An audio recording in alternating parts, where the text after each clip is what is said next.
Hi hello welcome to our channel Teju's పదాల పదనిసలు. ఈరోజు మనం చెప్పుకోబోయే కథ చెలి నీ వశమై పార్ట్ 13.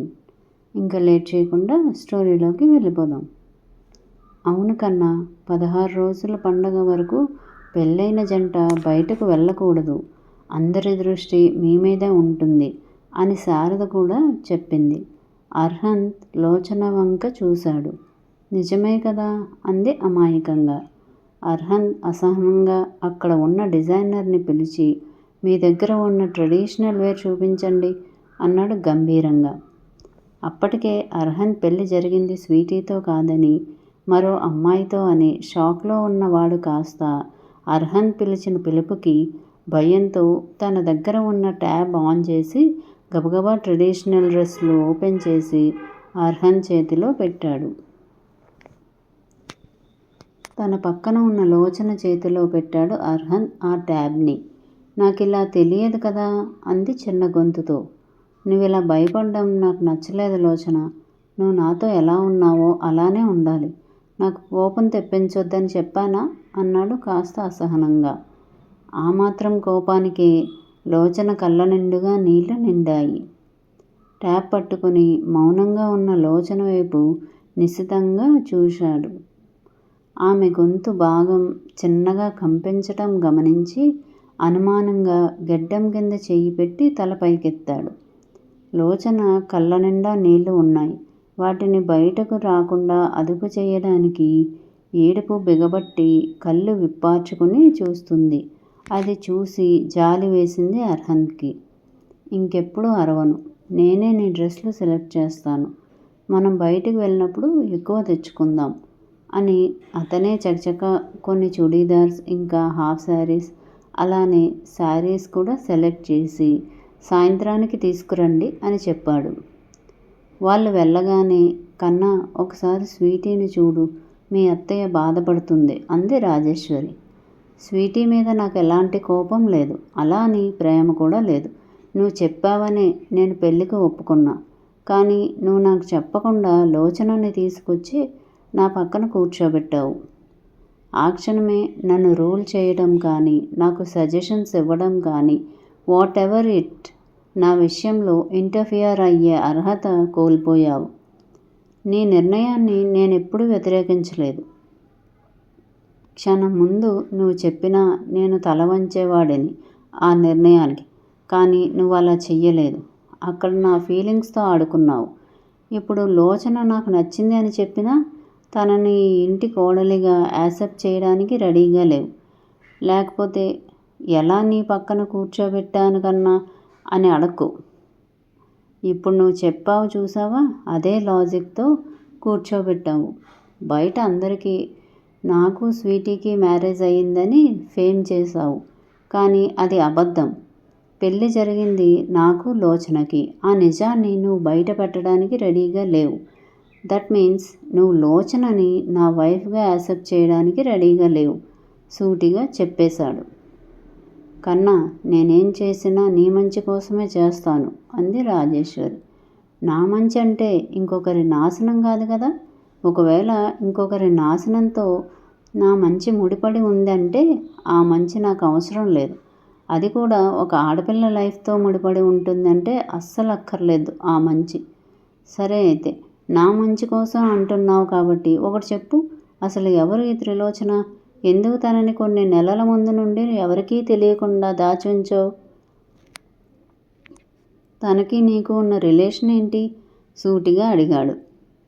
రాజేశ్వరి లోచనని కోపంగా చూస్తూ, దానికి నాకు రిలేషన్ ఏంటి?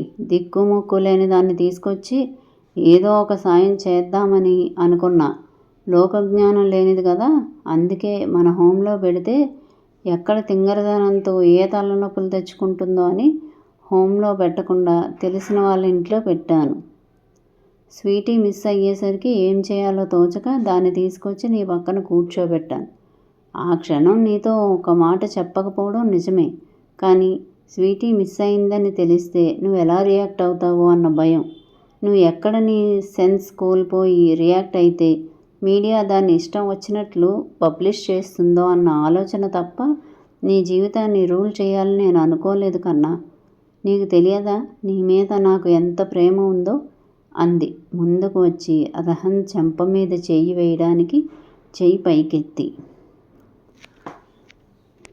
ఆ చెయ్యి తనని తాకటానికి ముందే వెనక్కి అడుగేసి ఆ అర్హతను కోల్పోయావు. ఇంతవరకు ఈ ఇంట్లోనూ నా లైఫ్లోనూ నువ్వు చెప్పినట్టే జరిగింది. కానీ ఇక మీదట కాదు. అండ్ నువ్వు చెప్పిన స్టోరీ నేను నమ్మేశానని అనుకోవద్దు. నీకు లోచనాకి ఉన్న రిలేషన్ ఏంటో నేను బయట పెడతాను. అలానే 16 రోజుల పండుగ అన్నారుగా, అది అయ్యేలోపు నా పెళ్ళి జరిగింది స్వీటీతో కాదు లోచనతో అని మీడియా ద్వారా పబ్లిక్కి తెలియాలి. లేదంటే నేనేం చేయగలను మీరు ఊహించలేరు అని లోచన చెయ్యి పట్టుకొని వాళ్ళ రూంలోకి వెళ్ళిపోయాడు. అమ్మా, వాడు అలా మాట్లాడుతుంటే ఒక్క మాట కూడా మాట్లాడవేంటి? అసలు ఆ అమ్మాయి ఎవరు? నువ్వెందుకు తనని సెలెక్ట్ చేసుకున్నావు అని అడిగాడు చక్రపాణి. ఏం పాని, నీ కొడుకు నన్ను ప్రశ్నించడం మొదలుపెట్టగానే నువ్వు కూడా ప్రశ్నించడం మొదలుపెట్టావా అని అడిగింది రాజేశ్వరి గంభీరంగా. అమ్మా, నేనెందుకు అలా చేస్తాను? నేను ఎప్పటికీ అలా చేయను. ఆ అమ్మాయి గురించి నాకు కోపంగా ఉంది. అందుకే తన గురించి తెలుసుకోవాలని అనుకుంటున్నా. నీకు చెప్పడం ఇష్టం లేకపోతే నిన్నెప్పటికీ ఆ ప్రశ్న వెయ్యను అని చక్రపాణి వెళ్ళిపోయాడు. శారద భయంగా అత్తగారి వంక చూసింది. జీవితకి టిఫిన్ తీసుకెళ్ళు, అలానే స్వీటీకి జ్యూస్ కూడా అని చెప్పి ఆవిడ కూడా వెళ్ళిపోయింది. శారద ఆవిడ ఆర్డర్స్ ఫాలో చేసి ఆడపడుచు గదిలోకి వెళ్ళింది. అక్కడ జీవిత కూతురు చెయ్యి పట్టుకొని ఏడుస్తూ ఉండడం చూసి వదిన అని పిలిచి టిఫిన్ ఇచ్చింది. నాకేం వద్దొదినా, నా కూతురు ఇలా ఈ పరిస్థితుల్లో ఉంటే నాకు తిండి ఎలా సహిస్తుంది వదినా? అసలు స్వీటీ లేచాక నేనేం సమాధానం చెప్పాలో కూడా నాకు అర్థం కావట్లేదు. ఎన్నో ఆశలు పెట్టుకుంది బావకి భార్యగా మారాలి అని. కానీ ఇప్పుడు అది ఎప్పటికీ జరగదు. ఆ బావ మరొకరి సొంతం అని తెలిస్తే నా కూతురు తట్టుకోగలదా వదినా? నేనేం చెప్పి నా కూతుర్ని ఊరడించాలి వదినా అని ఏడుస్తూ అడిగింది. జీవిత, ఏం జరిగిందో అది మనం ప్లాన్ చేసింది కాదు. అన్నీ వాటంతటవే జరిగిపోయాయి. స్వీటీ అర్థం చేసుకుంటుంది జరిగింది చెప్తే.